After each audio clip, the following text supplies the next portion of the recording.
BusinessScape. We started this podcast with Harikrishna Prabhu, the CEO of TechnoBind, a little earlier, if you recall, for those of you who joined. This time, we are going to be talking to Hari about a subject that is often discussed but rarely implemented, which is volumizing the value selling approach. So we'll get Harikrishna Prabhu here in and take the conversation forward. Hari, welcome to the second.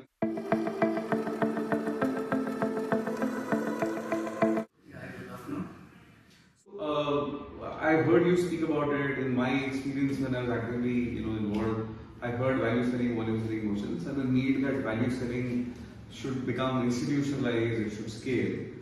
It is a topic of discussion in most meetings, but when it comes to the ground, the sense is that it becomes a price-led discussion quickly. So where do you think this desire versus gap in executing comes in, and why does it come in your experience? My understanding is we are all driven by numbers. See, we go behind what is available for us in the market and how easy it is to sell.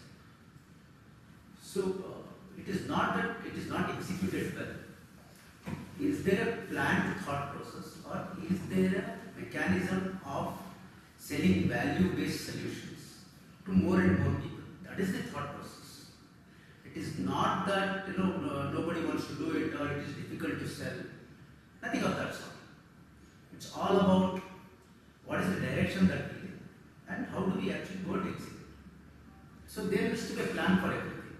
So that is why we always say, right, sell value, but create it or make it volumize, right? More and more. That's the process. So you think the intent is there. So then if we break this down further into what is needed for this intent to become like a well-oiled machine. Is it, for example, ready use cases, playbooks? I mean, if you can talk from your perspective in the field. See, my understanding, everybody thinks value means there are two things, right? One, largeness of the order. Oh, okay. Sizable. It is big or it is complex. These are the two things that come to my mind. So, as soon as we say value sale or value product sale or value solutions, it's difficult, it's complex. Either I don't know or I don't want to get into it because it's a long-driven sales cycle and I don't know whether I'll be able to implement it. These are the concerns, always, for anybody, whether it's for me or whether it's for the partner or whether it's for the customer who's trying to buy good value. We say, like I said, okay, value high, very expensive, can I afford it? No.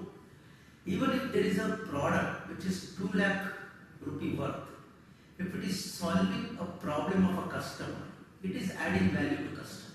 Oh, so that's a way to look at it. It's not the size. It is not the size. It is what exactly is that I am adding value to customer's need. Am I trying to give customer a solution which addresses his challenge, or he has an environment which is complex in nature, can I simplify it? Am I able to give him a peaceful sleep in the night? That is adding value. It has nothing to do with the cost or the price.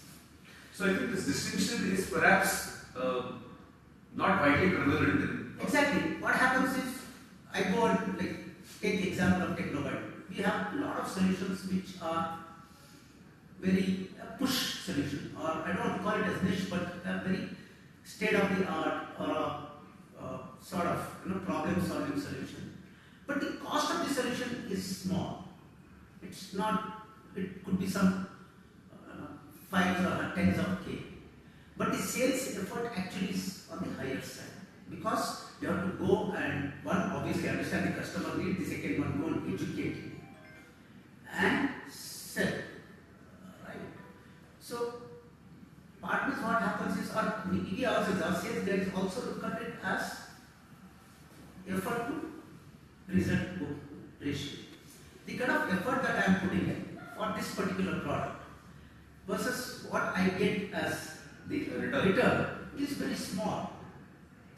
So when should I do it? Instead of that, I will just go and sell servers, which is fast moving, or let's say endpoint security, or firewall, or anything for that matter, right? Which is fast moving and there is a need in the market, it's on pull There's a huge difference between a push and a pull product, right? What I'm talking about push, I'm talking about creating. It's not that there is no need, it's not that there is no pull, but there is a sort of what you call gap in understanding between the customer need and us understanding, right? That's what I'm trying to bridge. So let's say I have a 2 lakh product. It's difficult to sell, but there is a need in the market. Let's say a segment called pharma. I'm just taking an example.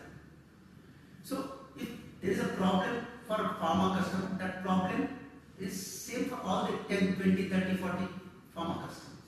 So what I'm saying, this 2 lakh product, which is solving the problem, make it repeatable.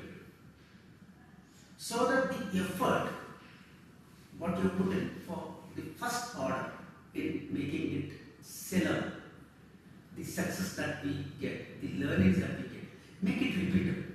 So now you go back to other 39 and say, you must be having the same problem. We have solved this problem to our customer. He's bought it.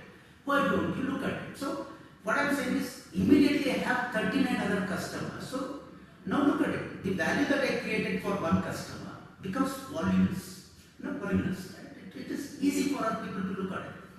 So the first win would take a longer gestation period, but when it is repeatable, then the effort goes down and the resistance to spending time for sales will go away. Exactly. That's what I'm saying. Create value, but value to volume, value to run rate, value to this push to pull. That is the motion. So is one of the factors which determines the interest or time spent versus effort return also the incentive structure or goaling structure? For instance, if TechnoBind or an OEM or somebody were to set that you get higher multipliers, higher kickers if you do value sales and the solutions are defined, will that influence behavior? In my understanding, for both partner as an organization or TechnoBind as an organization or the sales guy for that matter, I am incentivizing. That is just a starting point to create interest or generate a start a conversation. In my opinion, rebates, incentives, programs will not help get results until unless we educate them in terms of how big is the market opportunity, what is the market potential, what is the total addressable market that you are addressing, what is the problem that you are trying to solve, is that big enough in the market, do I have an answer? Then comes how good the solution is, how stable the solution is, so that I don't lose a customer because I have gone and sold something new, because I have that customer for ages and I don't lose it. So these are the answers that need to be found than saying, I will give you 20% margin, also I will give you 10% back-end rebate. Or you identify one lead, take 5,000 rupees, you close, you take 50,000 rupees. All that is good. But if it is not a sellable solution, there is no market at all, where is the money coming in? So the understanding of addressable market, the problem you're trying to solve, is the foundation. Incentives can come in as a sweetener. It's just a hygiene factor, or it is a sweetener, right? It is a cherry on top. But if you don't have the base itself, where do you have this to kick, right? And for all practical purposes, if I am putting in efforts in terms of going and selling something, it's my birth rate to get margins, right? True. Whether it is for system integrated partner or for a value-added distributor or for anybody for that matter. So there is a sales effort, margin has to come in. How much can figure out. But my understanding is incentives may not drive the value sales. So incentives are not a substitute for the foundation that you mentioned. Not at all. So therefore, in the foundation, for example, if I think here the role of a value-added distributor like TechnoBind comes in, for that matter, even OEMs have a responsibility. So will creating playbooks and regular quarterly enablement, for want of a better word, on this the curve of moving from volume to value and what they stand to gain and how they're helping the customer, do you think that needs to be more organized? Are there? I mean, where does it not scale? Absolutely, right? My favorite word. If there is no plan, you just can't execute. Simple. If there is no framework, if there are no building blocks, you will fail. You don't know where to go and what to sell. For everything, there needs to be a plan, or there needs to be like what you said, the framework of value sales, or making it more available, making it reachable, making it scalable, whatever we call it. See, what is the need today for anybody for that matter? Take the vendor community or the OEM community, take the SI community, and for that matter, even the distributors or the value-added distributors. What is that need? Go and do business. It means more opportunities. Correct? Bigger the pipeline. How do I help create more pipeline?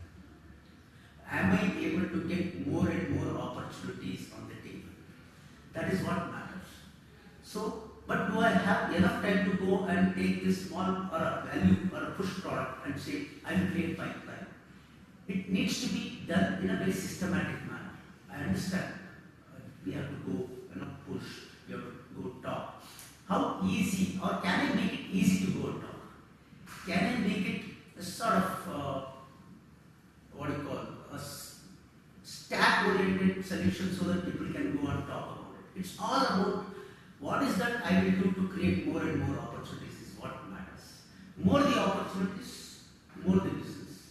For that, obviously, we need to know what is the solution. First is to know the customer or the customer segment.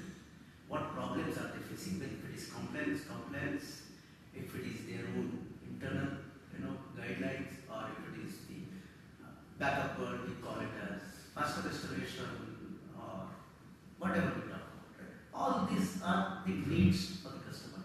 How easy to access the information, how critical it is to access the information, who's the person who's accessing the information based on whatever. Some are compliance driven, some are my own organization need. But I should know that what is the customer need. Do I have a solution, or am I able to stitch a solution or a stack? Am I able to drag 1, 2, 3 different products to make it together, or one single stack product? It could be anything. And now that I know the customer network, I know the solution. Now, for me to go and identify such customers in my installed base or my wish list. So 3 things if you know, then comes the collateral, then comes a sort of lead creation mail or something like that, or the lead interest generation mail. These are all collaterals. But important thing we always say, identify a partner, go and enable.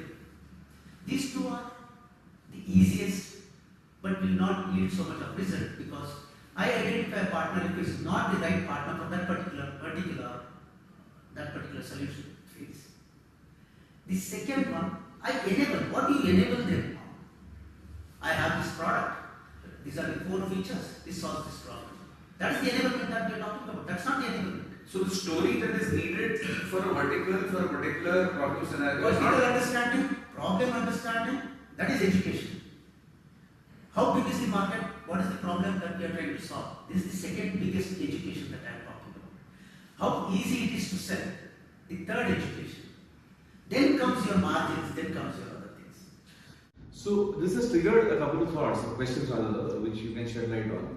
One is, some organizations have tried to, for instance, create a whole value selling team organization, and there is a volume selling team.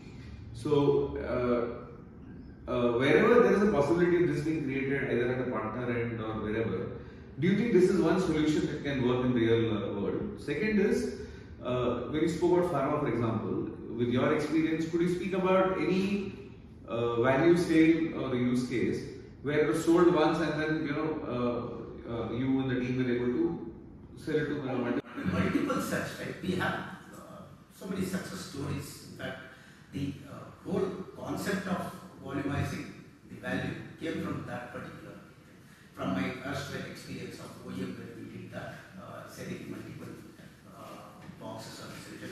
One of my very senior person had told me once, I don't want to take the name, but he had said, talk technology, sell boxes. It's nothing but that, right? You talk technology, but you're only talking technology day in, day out, and if it is not resulting in numbers, it goes for a waste. It's of no use. Results need to be seen. Result needs to be seen. So what happens is you have created a value team, you have a volume team. The very reason is the color of the dollar is the same for every sales guy. If I am able to sell the fast moving, least resistance oriented, the pull product, the run rate product on a daily basis, and if you are also giving him a value product or a little more push product or little lesser market addressable market product, and both are carried by one person, I will go sell whatever sells, right? I will not sell. This is the experience that I had from the earlier days and today also. Hence, most of the vendors or any organizations are creating two different sales motions. One is the fastest, which is revenue generator, which actually keeps my organizations bread and butter. On a daily basis I need that. But I also need this. So here you have said, okay, I am not looking at orders coming in every day. I am okay with the order coming every week, every month. The first one could be every 6 months, then every quarter, then every month, then every week.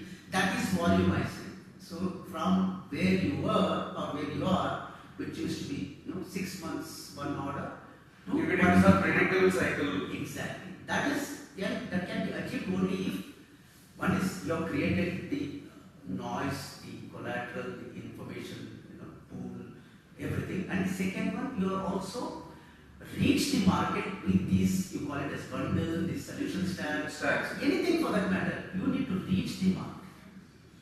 So more the customers you have reached, more the partners you have reached, more noise created, more opportunities created, the pipeline is built on a daily basis. Today I have built 10 line items in my pipeline, tomorrow it goes to 23 close, same, whatever we have learned. So the emphasis is on creating and start closing. So maybe 4 weeks, 8 weeks, 12 weeks, 18 weeks down the line, you see an opportunity closing on a daily basis. That is what I call it as volumizing, which a value product or a value solution or a push solution or a whatever you call, which was supposedly closed or on a monthly basis, has come to a weekly basis. That is volumizing. That's what I am calling about. Make the life easy for a sales guy, make the life easy for a reseller, make the life easy for a system integrator to go and sell more and more is the. So reduce the effort of every entity involved in selling. Exactly. You have put in effort, you learn something, make it work to get more and more. You call it as leverage, replicate, repeatable, whatever it is. So creating a value selling separate dedicated sales for an organization is a potential solution. It's a potential, but he comes with the thought process saying, this is a value sell. I will only, we always have, this is a value product. So I will go to 10 partners who are in that business, who have 10 accounts, which is the easiest thing. And I will make him focused partner, or the intention is to make him focused. Why will he shift his focus? Or why will he immediately focus on your product, which is not in his radar at all, until and unless you make it meteor for him to go sell. Relevant for him. If it is not relevant, if it is not the right solution for him, if it is not the right solution which can go into his installed base, whatever you do, you can identify, you can go talk, you can have a discussion, may not result because there is a huge mismatch in what you are trying to do and what he is trying to do. Just focus on priority. Exactly. So, one argument that is as a part of education, like you said, enablement is very wishy-washy product for features, it doesn't translate into anything. So, market size, opportunity, problem solving.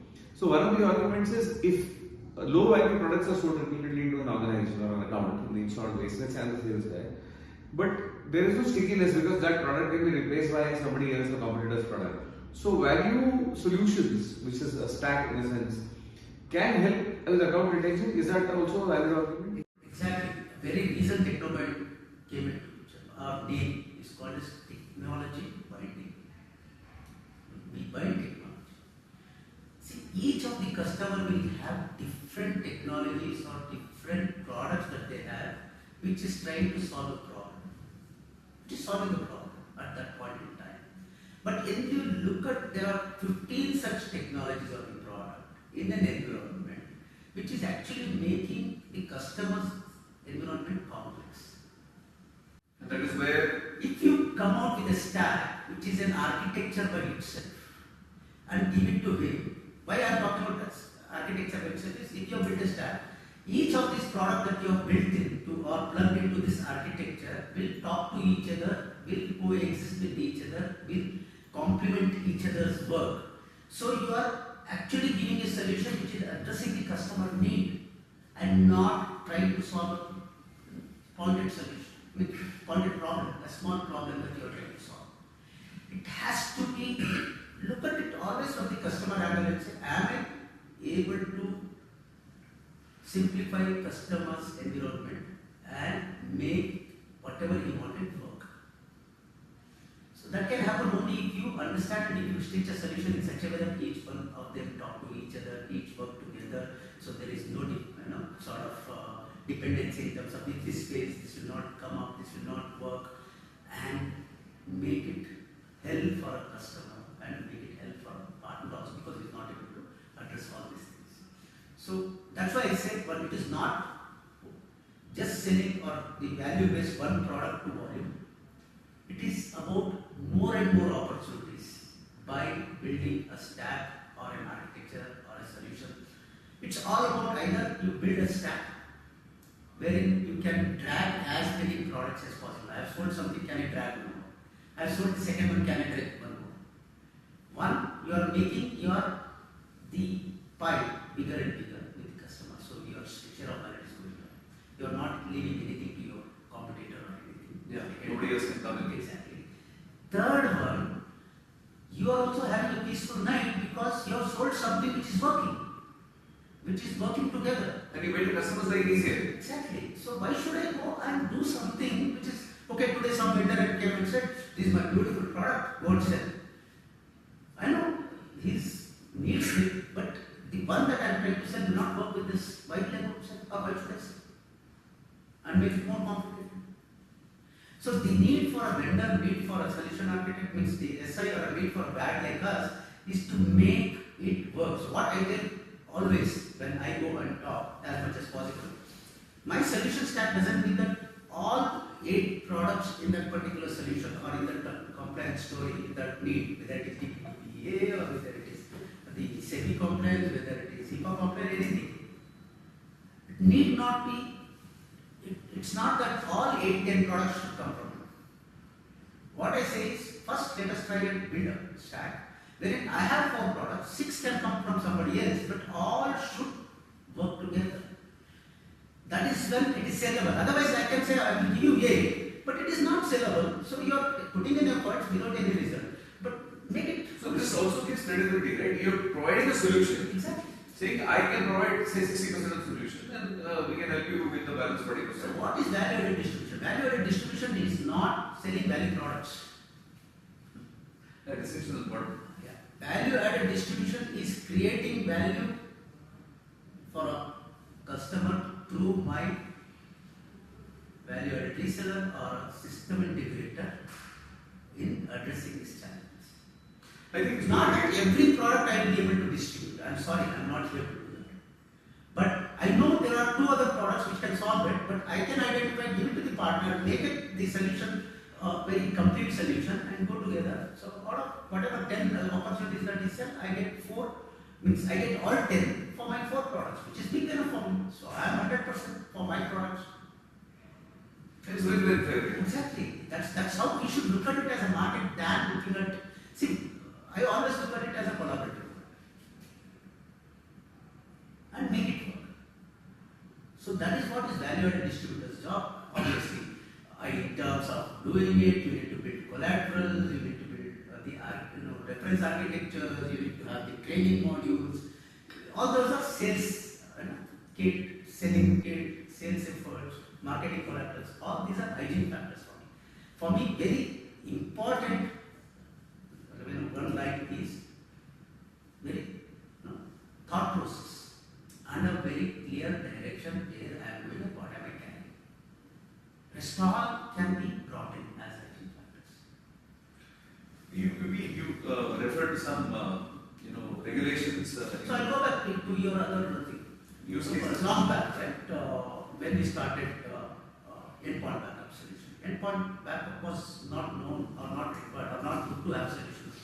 Must have solution those days. It was good to have. 95% of the customers had backup. They said, I have backup, just server backup, centralized backup. Endpoint not required backup. So we started educating customers, saying why endpoint backup, why should you look at it, how important it is for distributed architecture, most of your business critical data is on endpoint, all that.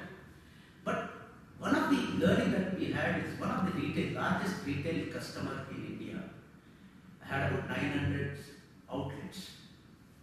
They had a challenge. All their POS data was not getting updated properly and syncing together. On a real-time basis.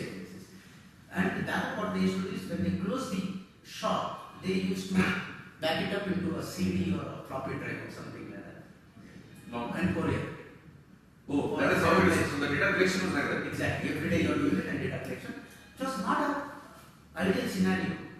And we did a lot of work. It took about 6 months for us to go and complete the POC, showcase what exactly it is. That was a large deal. Those days, I'm talking about 10, 11 years back. For us, it was a large deal of about $200,000, which is about 2-3 crores today.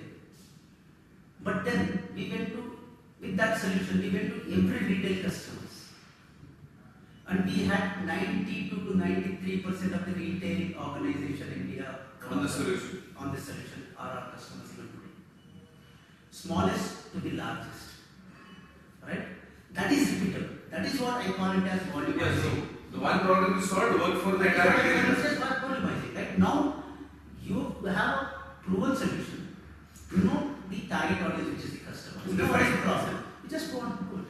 Similarly, we had one solution which was PC-based flashcards, which used to reduce the latency of the, what do you call, if somebody is trying to access the data.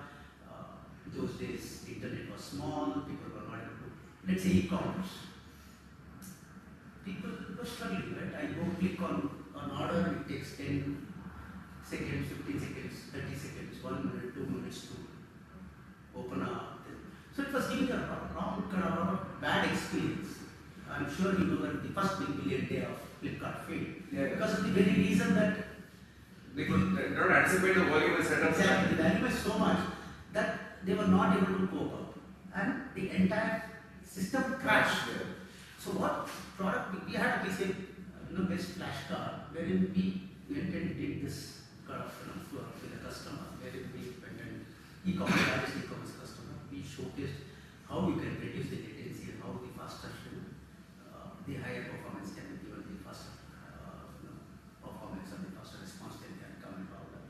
And they looked at it, they first bought 1 card, then the 5 card, then it became 1,000 cards for us. So the same problem. So from there we went to all the e-commerce customers. I can tell you, each one of the e-commerce customers were with us During that time. So that is repeatable, that is volumizing. And none And of, we have to and none of the examples you're quoting the size of the team. do. So it is. It started with 1 it card. was like 1 card those days was $3,000. It's nothing today. But I had created value, so it went to 10, it became $30,000. But then one day it became $1.5 million. I think therefore And it is to 15 other customers. So the effort reduced because you already have seen the success, you have the reference. you know what exactly to solve, what exactly to That say, is what what I am exactly talking about volumize. Volumize is not that I will go and sell 1,000 laptops. I will volumize saying no, I will sell 10,000 endpoint backup. No. That is the move. That is what we want to do. We want to sell more and more. But can't get restricted and can't stop at one solution, one order, one customer and say, yeah, we have it. Learn from that and make it more and more. I think these are very good practical real world examples. I'll come to that in a bit. I wanted to get your thoughts on, you spoke about some of the regulations as a course of your narrative. So there is IRDA, there is SEBI regulations, and there is now the DPDP bill also. So these, do you think, are in the volumizing value bracket, which means if a playbook is created and the segment is known, you know what, that defined. So playbook creation and We did that for SEBI customers. With identified about 208 semi-related customers, AMC, stockbroker, securities, one. The mandate applies to all of them. We built a stack. We built one complete product saying these are the 11 or 12 technologies that you need to address. You need to address that particular complaint. To meet the requirement of that. So we went to partners. I am a distributor. I don't have the access to any of the customers. So I went to partners. Do you know this? Somebody said I know 5. Somebody said I know 8. Somebody said I know 10. So we went with them. So today we have seen success. The biggest success that I have seen is IRDA conference. 4 years back there was an IRDA conference which said any policy that you issue, any policy which is 10 lakh rupee and Above. and or the premium of 25,000 rupees per annum needs to be digitally signed, encrypted, stored in an HSM, and decrypted as an entity required. So the problem statement is given, and it should have been done within 6 months or 9 months or 1 year of time frame. Problem statement is no, target audience is no, timeline is no. So your band criteria 3 is done. Now what exactly is required? I created a document and went to 5 or 6 people who had inroads into these 26 insurance companies. I'll tell you the success rate was so very high. Out of this 26, 19 bought from us. That's significant numbers. That is volumize. And this is what I always say, right? You call it a swim lane approach. You don't have time to go to thousands of the customer. You choose your lane. I pick my battlefield. I know what is the ammunition that I need to have to go to fight. Simple as that. And I know the timeline. I will not waste my time in terms of I know where to go. Just go consistently approach them, give them. He may not have the budget today, but he knows the problem. He will either find out the budget or as soon as he has the budget, he will call it. And when this mandated, he has no choice. He cannot comply at advertising. Exactly. That's precisely I am saying. You need to build value and make it as much repeatable as possible to reach as many customers as possible so that you see bigger results. So let's say if we were to, since for us for TechnoBind, essentially partners are our primary customers. Our job is to serve them. So if partners are listening to this conversation, what are the 2 or 3 things they can take away to get this approach going? I've done this work with a lot of partners. Today, in fact, I was with another partner which is the same. While partners have more intelligence, more knowledge, more information, more inroads into the customer than us, we actually learn from them. We actually work with them. We actually complement their efforts. We are not here to take their own. Absolutely. But this thought process sometimes helps them because they are busy doing their own, Their own charter, process. and what is their strength? They have good amount of customers, strongly managed by them. Trust built already. They already have sold 60, 70, 80% of customer need. Today customer is evolving, customer is looking at something else, and my selfish interest also, and in terms of whatever I can help, as I said, value-added distribution is to go and create value. So go give this to the customer partner, say, let's go together. So what am I saying? I understand this. There is a gap, there is a need. I have built this. First you validate that. You go check. You evaluate whether it is right for you. Is that the thing? Then the best is to validate. Yeah, go check. Is that the right market? Is it easy? Is that the need? Whatever you check. Then let's go to the customer together and some of the partners have come back and said, yes, there is a need, but I don't have to really learn to go and do it because bandwidth. And what are the bandwidth? I may not have the pre-sales capability today, I may not have whatever understanding of that. That's where I come in. I say I will come together and we can go together to first and second customer so that your people can learn. I will also help you do the heavy lifting. It could be demo POC and if required. So you're reducing the effort of the partner. Exactly. I am not just saying there is a market available. This is the solution go and sell. I am also saying what solution to sell. I will also help you showcase. I will also help you work, make it work. My favorite thing, right? I have the ability to go and architect the solution. I have the ability to to showcase the product, which is demo and POC. I also have the ability to make it work, which is implementation, if required. Which is one of the biggest investments TechnoBind has done, right? Exactly. What I am trying to say is, there is a market, or we know, let's put together and try and address it without allowing, without losing to somebody else, or before it goes to. Means all these are time bound, right? All these are that day's need. Absolutely. As much as possible. If I am not there in front of the customer on that particular day, I lose out. How quickly can it go? And how easy to go, or make it easy to go, because this collateral, the story comes into picture. All other information comes into picture. That's what it is. No, I think it's been great. The SETI playbook that you mentioned, it's a time-bound opportunity, I think 18 months of plans, the defined audience, and the playbook is there. As we speak, I must be having about 6 complaint stories, and we have the very clear documentation that we know what kind of solutions, whether it is for cooperative bank, whether it is for RBI guidelines, whether it is SEBI, whether it is IRDAs, again coming back, DPDPA, we have it ready. And in fact, we are working with a lot of partners. And one good part of TechnoBind is also, we also try and identify newer technologies or cost-effective technologies or make in India solution to address this. So that I am also trying to make it foolproof. Great. So maybe one of the conversations we can have another day is the newer technologies that TechnoBind is working on, and why you're bringing it to the market and how they're going to the market. So we should do that. In fact, it's always good to talk more about more than the technology, how important it is for the market and how to make it. yeah, how do you identify what the market needs and therefore get them in? There is a market need. First is to identify that the market need or a problem, what problem it is solving, how big it is, and can it want to address that particular thing. But coming back to what we are saying is, it's always good to create value and make it more and more scalable, reachable, and hence affordable.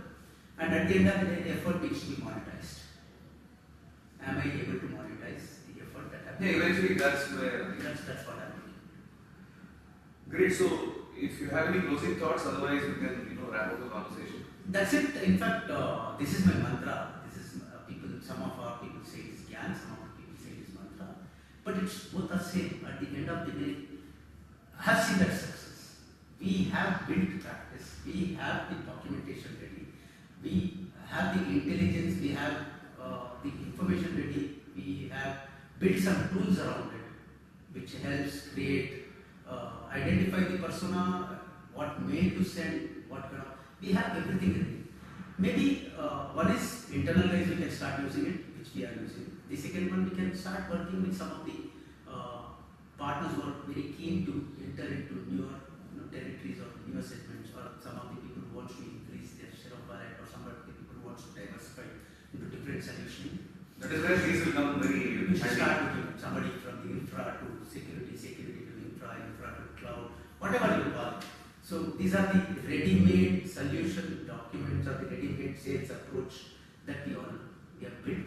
And my request and my sincere sort of, I can call it as, I always request people to start looking at us and start working. Leverage this, use us, take advantage of us, and let's be together. Great. So on that note, we'll wrap up this conversation, the second episode, like I said at the beginning. I think a very simple distinction that Hari made, I think, is important. Value is not about the size of the deal.